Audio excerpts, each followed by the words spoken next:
19th of March, 6:15 in the afternoon, evening. Heaps of sun left. Just did a climb via Morada, take number 14. Wind, a bit chilly, beautiful landscape. Santa Maria della Vittoria, my favourite spots. You can see the pre-Alps. Beyond that, those beautiful telecommunication towers, beautiful. Anyway, we all use the phone, we all want reception, we all want communication 24/7. We can't be alone with our own thoughts. Yeah. If you're slightly interested in what's going on in Eastern Europe, to get to the bottom of the truth, I think you should be watching Patrick Lancaster, an independent American journalist, Canadian. He's got a Northern American accent. He used to work for the Guardian, Bloomberg and all these other mainstream media outlets. He's working, I don't think he's working for the Russians, but he never expresses his opinion. He asks the people of the Russians and the Ukrainians, or the people who live in Donetsk or the Donbass region, are getting massacred, and just incredible film footage that he shows. You never see it on mainstream. Rai 1, 2, 3 in Italy, just ignorant, stupid journalism. TG.com, Telegiornale it's called here. Never see it. Every town, Mariupol,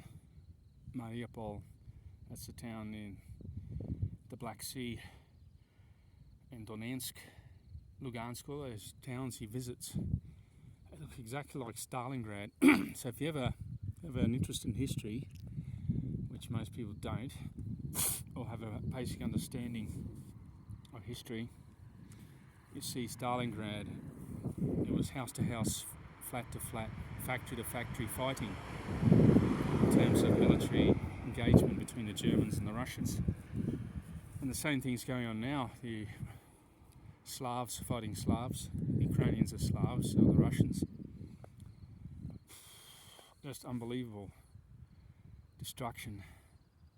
And, it seems pretty true, the film footage that he shows, and the carnage, and the people he speak to. I'm just giving my point of view from what I see on this video. I mean, in my opinion, it's pretty accurate in his reporting. He talks to families you never ever see in the mainstream media. Most of them are Ukrainians. They live in the Donbass. The destruction is just beyond belief. And he showed a film of, he was with the Chechen unit, the Chechens allied with the Russians. They come from the Caucasus. Basically, Mariupol, they've surrounded it. The Russians, they're going to take it, and they'll go on to Odessa. And there'll be a game changer, because Odessa is the exporting port of the Ukraine. A lot of wheat comes from there, is exported from there. If you ever look at marine traffic, it's an app that shows you all the marine, the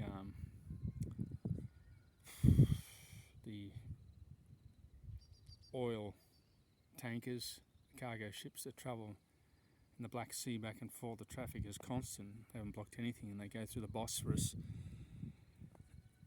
Strait. It's part of Turkish territory. They're part of NATO. So if any people ever see this video and have any geographical understanding or knowledge of the world, it's a strategic strait. A lot of cargo travels through. Still, a lot of people are indifferent. I think indifference, they'll become more and more entrenched in what's going on, because we're all, especially in Europe, we're deeply involved in this crisis, because Italy hasn't got practically zero natural resources, copper, nickel, zinc, nothing. Silver, gold, nothing. Petroleum, I think there's one oil rig in Sicily, gives them about 0.1% oil. Gas, nothing. It comes from Norway, Algeria, and 50% from Russia. They've done a stupid thing just because it's politically expedient to satisfy the American narrative that the Russians are evil. And they're sending arms to the Ukrainians, bad thing. I mean, all this region here, 20% of the wine and Prosecco exports go to Russia, gone. So you're going to see people lose jobs here. It's already probably happened.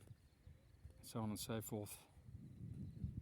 But there's only two journalists, Anglo-Saxon journalists, giving a different opinion on what's happening in the war.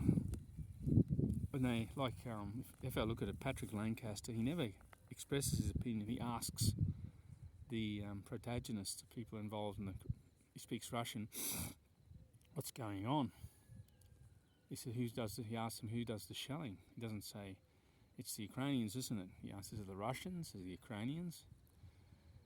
Who did this was the presence of,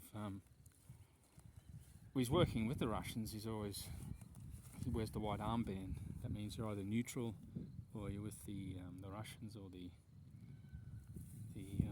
rebels who have proclaimed independence. Anyway, it's a complex situation, but it's getting more and more dangerous. As Americans won't let up. It's a war between Russia and the United States and the Ukrainians. And the ethnic Slavs who live in eastern Ukraine are being used, as usual, as the cannon fodder as they were used in Korea and Vietnam, fighting the 5%, less than 1% wealthy people's interests. That's how I see it. Anyway, a brief report today because it's chilly. You don't want to get a cold up here. One day last week it was like humid, almost like summer weather. Now it's like, if I stay out here too long I'll get a cold. Wind chill factor. Get home before there's still plenty of sun. Trying and run off my bike. Not particularly motivated. I had a bit of a shitty day today. There's always staffing problems where I work. Like any other business, no one wants to work. I can't understand it. Like, money's hard to come by and things are so expensive. Food, gas, electricity. Especially young people, they're inconsistent. They give you like hardly any availability. Oh, I've got uni. Most of the courses won't lead to anything. They start, I'm doing economics, I'm doing linguistics or something, I'm doing the study of digital art, all these esoteric type courses which might lead to something, but I don't think anything that'll give you a decent income that'll be constant and be enough to pay bills, which will be just go up and up and up. Hyperinflation is here. Most people are financially illiterate, don't understand the money, don't understand that governments, no one's buying their debt, or no one will buy it. Because the governments are bankrupt, they're going to get their money back. If you buy a government bond, I don't think you get it back. When it matures, you won't get anything. Better off being your own bank, buying tangibles on a bike. Sell this. Second-hand cars really gone up in price. Second-hand bikes, because of the cost of fuel, go up. They want people out of their cars. Be worth $5,000. I don't know. But I think people should be accumulating food, land, tangibles, real things. Get your money out of the bank. Your banknotes, because there's going to be a bank run, and pretty soon I think one or two European banks will fold. People aren't aware of this. The media doesn't report on it. Half of the journalists haven't got a clue. The propaganda merchants financially illiterate and economically illiterate, stupid, fluent speakers. They know how to like drum up an argument, a controversy, but have no knowledge of economics or finance, how it works, or the monetary system. Going now, look after your health, that's more important. Enjoy every day you have here on this planet, because one day you're sure to be, it'll be your last day, and you're sure to be right. Try and be polite to people, because a lot of people are going through a lot of shit, especially if you come from Eastern Europe. I think that's 7 o'clock, gotta go. Bye.